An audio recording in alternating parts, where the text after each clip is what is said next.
Wow.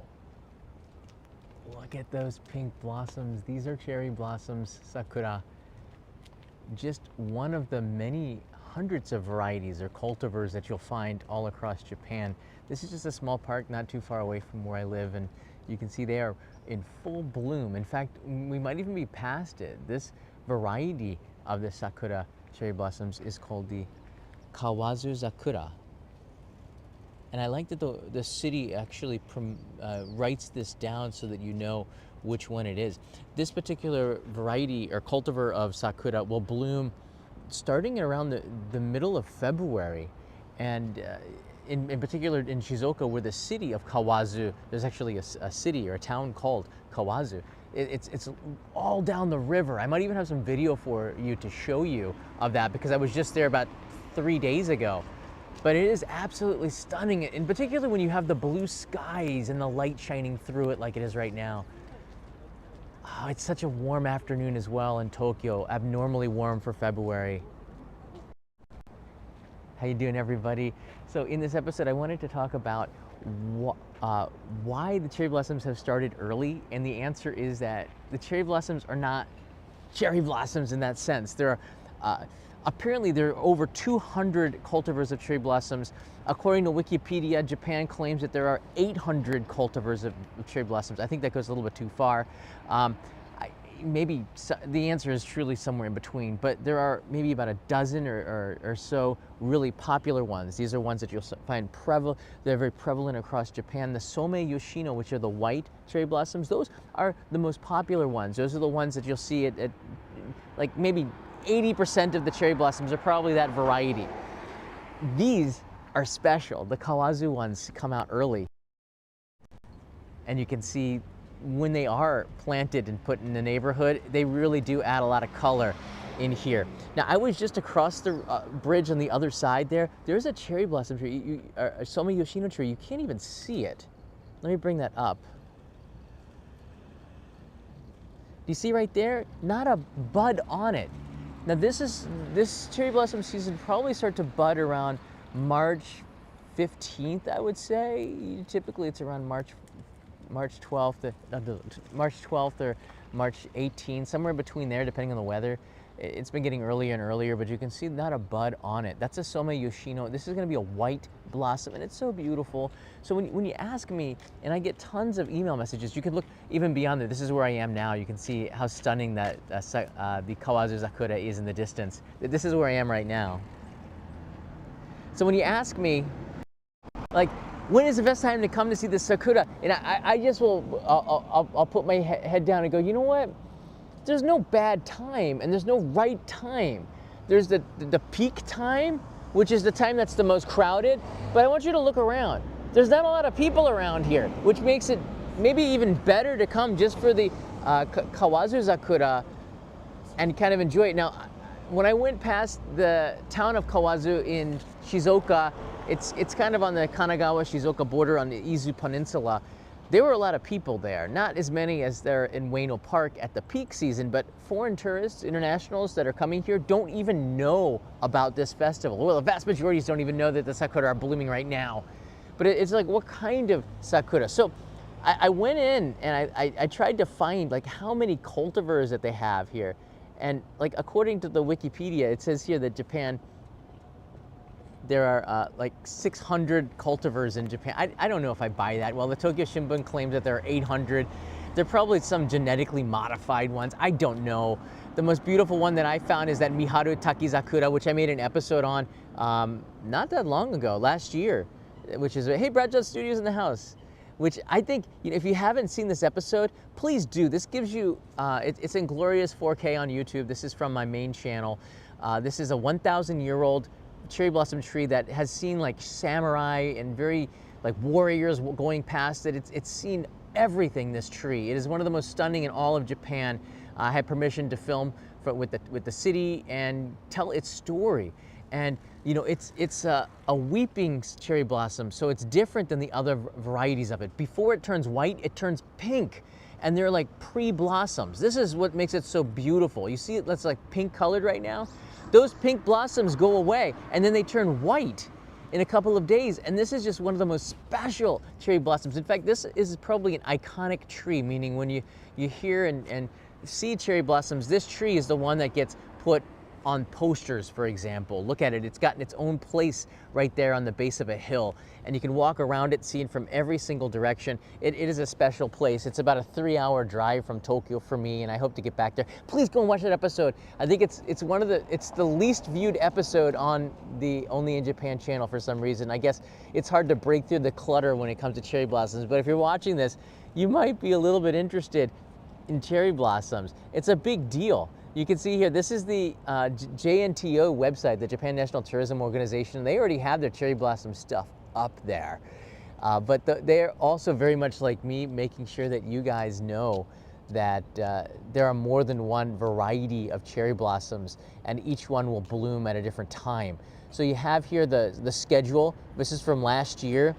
April 20th for Aomori, which is one of my favorite ones in Hirosaki, and then March 26th is the best ideal time to come to Tokyo, but this year I think it's going to be like March 23rd, maybe, a little bit earlier. There's a lot of locations that tourists like to go to that are in the tourist books, but probably not. I wouldn't recommend going to some of those places. There's so many better places, and you're just going to be shoulder to shoulder with a lot of other foreign tourists, and that's not a bad thing, I guess, but is that what you want? Cherry blossom is supposed to be connecting with nature, you know. Tortoro Poco, treat yourself to lunch afterwards. Thank you, it is lunchtime. I think I will, I appreciate that very much. I'll stop off on the way. The best place to go and see the cherry blossoms is this right here. Let me show you. This is called Mount Yoshino. This is in Nara Prefecture. This is the #1 spot. It's for Japanese in particular, and I think it's gaining some more traction for foreign tourists coming here.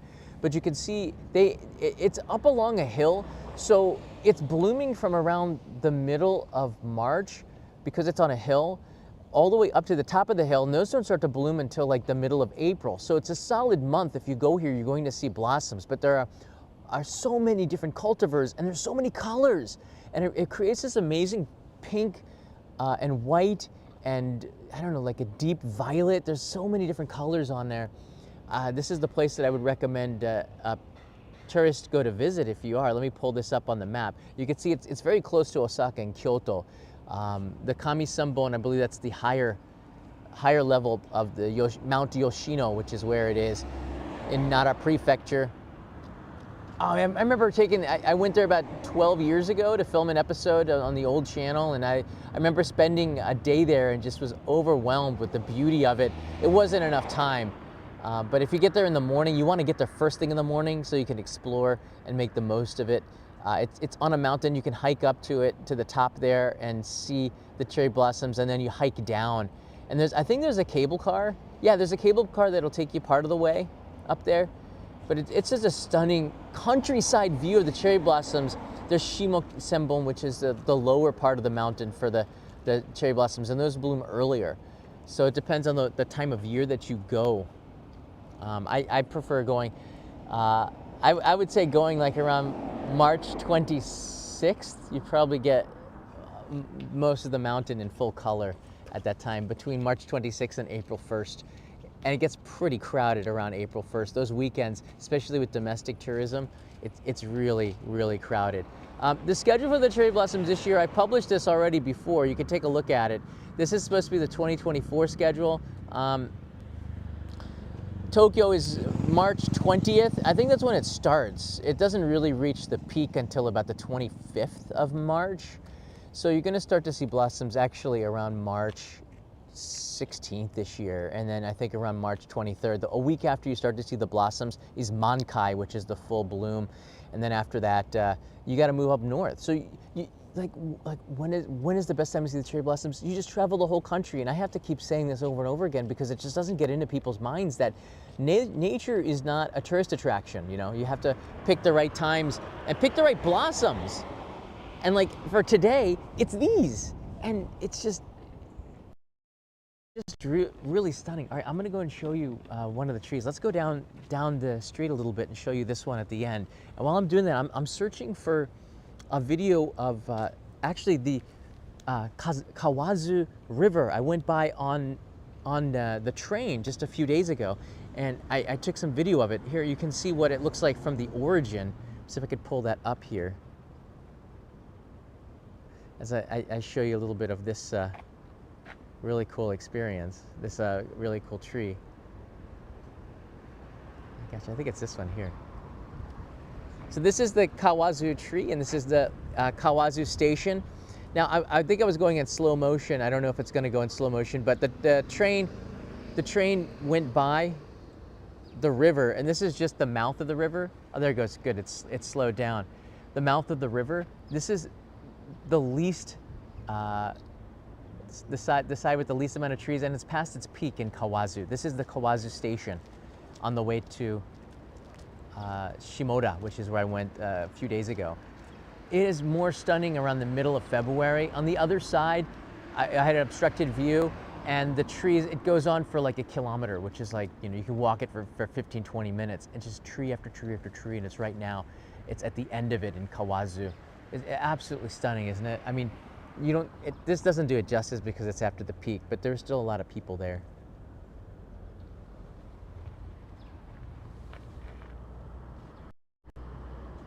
I'm like looking up at the. I wanted to get the main lens on there so you could really bask in it.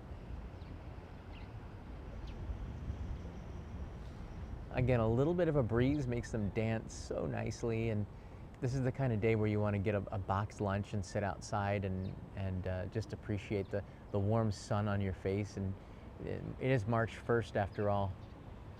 You can see, look at that.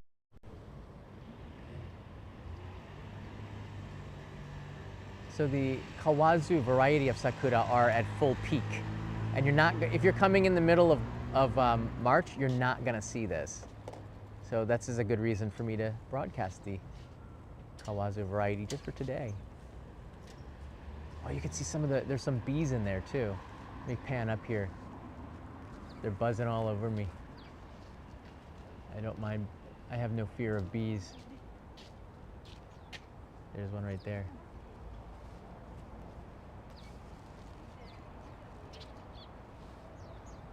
They do have sakura honey, I think.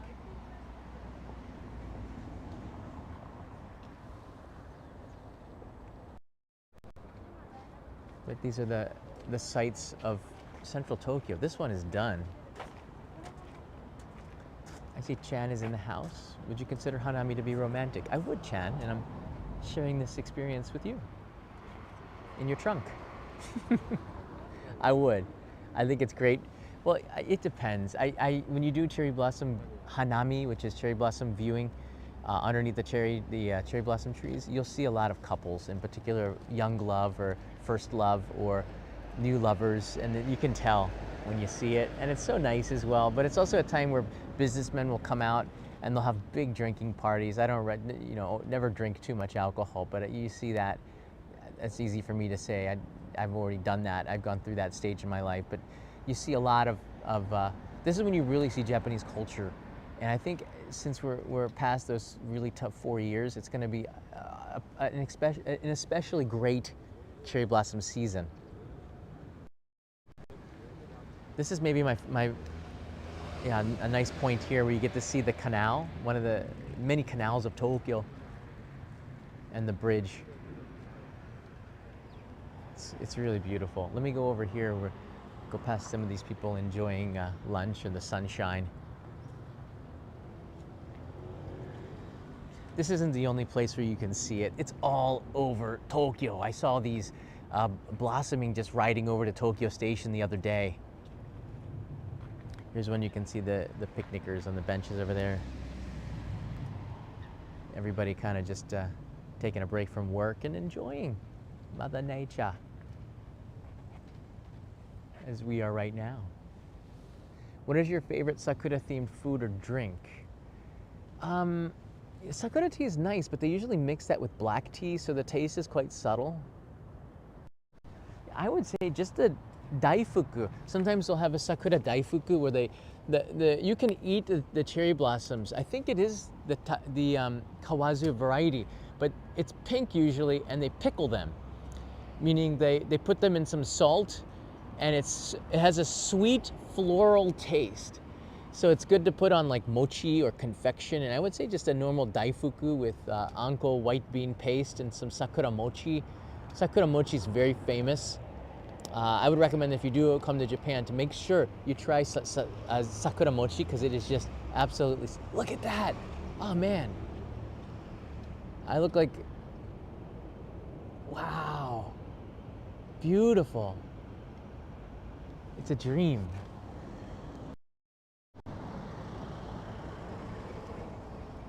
I've never heard anybody call sakura daifuku sour. It's extremely sweet. Well, it's very sweet. I would say, I wouldn't extremely because it doesn't have chocolate in it. If it did, maybe it'd be really sweet. I've never heard that it was sour though. That's interesting. Jason writes in here, it's nice in the sunlight. It really is.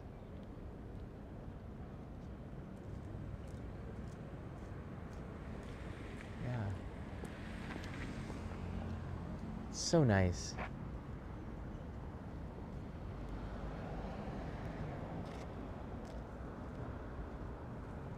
Yeah. But I'm thinking like I might want to go back up there, and I think I want to see the Takizakura before it changed to white. I was too late when I went. This is the drone shot of it. You know, I wanted to go there. I didn't know a lot about it, but it wasn't until after I'd gone to the Takizakura in Mihara that I learned that, you know what, this is not the most beautiful time to see it. It's at this time, a few days, maybe a week before I actually saw it, when it was pink. But that's what makes this particular variety of cherry blossom so incredible. Now, before I leave you, I want to run through the types of sakura. Now, I went on to Wikipedia. You can see kanzan is also like a very strong type of a cherry blossom. It's quite big blossoms. And then you can see all the different varieties here. You'll find this blooming at different times. The two places would be Yoshino, Mount Yoshino and Nara, and I would say Shinjuku Gyoen if you're in the city, Shinjuku Park. That is probably the best place. You have to pay to get in there. In fact, if you haven't been to Japan in a while, I want to say you need to go online and make a reservation to go and see Shinjuku Gyoen now. I remember Kanai Leo and I went last year or 2 years ago, and you needed to have a reservation online in order to get in to the public park. Well, you have to pay to get in, but I was a little bit disappointed. Didn't know about that. So this year, we're already starting to make reservation times, and they don't allow everybody to go in there. Basically, it's gotten too crowded, and they're trying to limit the amount of people at Shinjuku Gyoen. So this is good information for you to make sure, maybe even a week in advance, to try to book a time to go there. It's so Japanese to have to do that, but you know, this is Japan. This absolutely is Japan. Hold on, I think I have a media where I took all of the names of the varieties. Let me see. Yeah, there you go. So I'll pull this up here. This is just the Wikipedia. I searched cherry blossoms just to see what would come up, and here it is. I'll run through it here. The Some Yoshino, of course, is the top there, and that's me with my iPhone there. Sergeant Cherry, Yamazakura, and I pushed more. There's 20, and then they go in here. Okame cherry. A lot of them are Japanese. Ukon or Yukon, Ichio. It's a Japanese person. Kanhizakura, Kanzan, which is quite famous as well. Shibazakura, the weeping cherry, which is the Takizakura. So it's a little confusing from this. The Kawazu Zakura, which is what I'm showing you now, the wild black cherry tree. So there's just a ton of them. But let me just, all right, just add in one thing here. They're not actually going to produce cherries, all right? They're just called cherry blossoms. That's it. Hard stop. Cherries in there, but they don't produce cherries. I get that question all the time. It has to be asked and answered. There's nothing wrong with it. If you thought that these made cherries, it's all good. Now you know. Their blossoms, they fall off, and after that, you can see the green leaves start to pop through. And this is pretty much all you need to know about the cherry blossoms. I think if you're coming at the time of year, and so many people do because it's so beautiful, you're going to want to make sure you bring a warm jacket, because even though it's warm during the day, it does get cold at night at this time of year. And in fact, winter can make a return, even though it feels like summer. It's a very unusual time of year. Look at the bird, she's coming right up to me. How you doing? You picked a good tray. It's looking for the bumblebees to eat.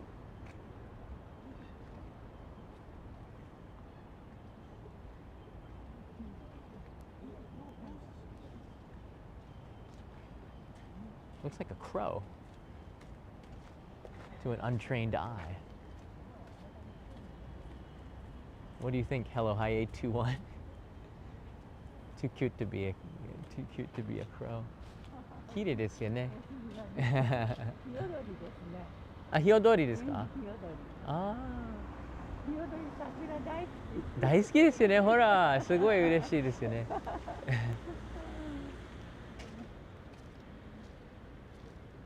You can see him in there just playing in the blossoms. I like that. He's in there.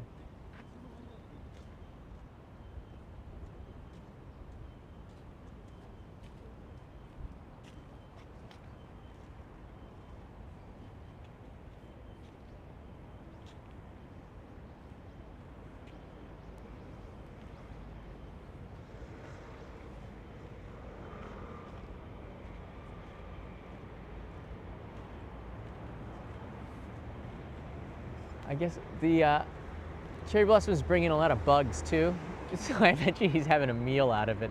But also, maybe it smells nice to him. I don't know. There he goes. I don't know. It's nice. I can see my neighbors as well, and they're all kind of enjoying this too. Everybody knows about this spot because it's along the river here. It's such a peaceful place.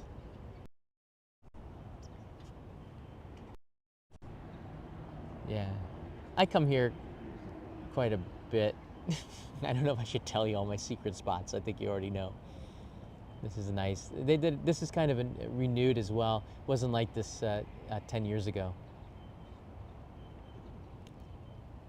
There you go. Oh, anybody who's joining Discord, a note from our moderators over there, we could definitely use a boost or two. So if you are a Discord user and you're a Nitro booster, we really appreciate it. We have your own special community there. I'm not sure how active it is, but I wanted to promote that and push it. Not a lot of people know that we have a Discord community, and we really do appreciate the boosts because we have such an active community. It does make a big difference. So thank you for everybody who's boosting on our Discord server.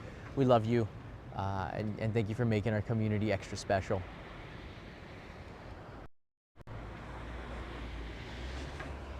And I want to thank our the pioneers who actually left messages on our first Only in Japan. I think I might have one of them.